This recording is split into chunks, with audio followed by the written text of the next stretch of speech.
আজকে বগুড়া থেকে আসছি, আমি ঝামেলার পরে পৌঁছাইছি।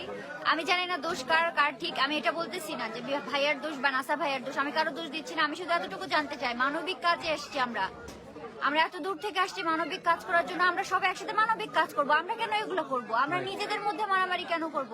যেই পরিবারটার জন্য আসছি আমরা, এই পরিবারের অবস্থা কি একটু জানেন আপনারা? দেখেন যে তাদেরকে নিয়ে যে আপনারা খেলতেছেন তাদেরকে, তারা কি খেলনা? একজনের জীবন বাঁচাইতে এসে পুরো পরিবারকে আপনারা খেলনা বানাই দিচ্ছেন। আমরা মানবিক কাজ করতে আসছি, মানবিক কাজ করতে চাই। আমরা কোনো রাজনীতি করি না এখানে, আমরা দল না, কারো পক্ষ না।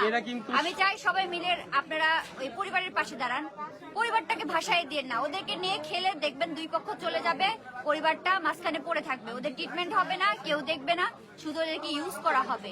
লাস্টে এটার নাম হবে ইউজ করা। সো আমি চাই সবাই ওদের পাশে দাঁড়ান, সবাই যা হয়েছে সবকিছু মিটায়ে নেন, সবাই পরিবারটার পাশে দাঁড়ান। আমরা পরিবারের পাশে দাঁড়ানোর জন্য আসছি, আমরা কোনি মিয়ার জন্য আসছি, আমরা এখানে কারো মুখ দেখে আসি নাই। ঠিক আছে, আমরা মানবিক কাজ করি, মানবিক কাজের জন্য আসছি। আমি চাই সবাই মানবিক কাজ করি আমরা।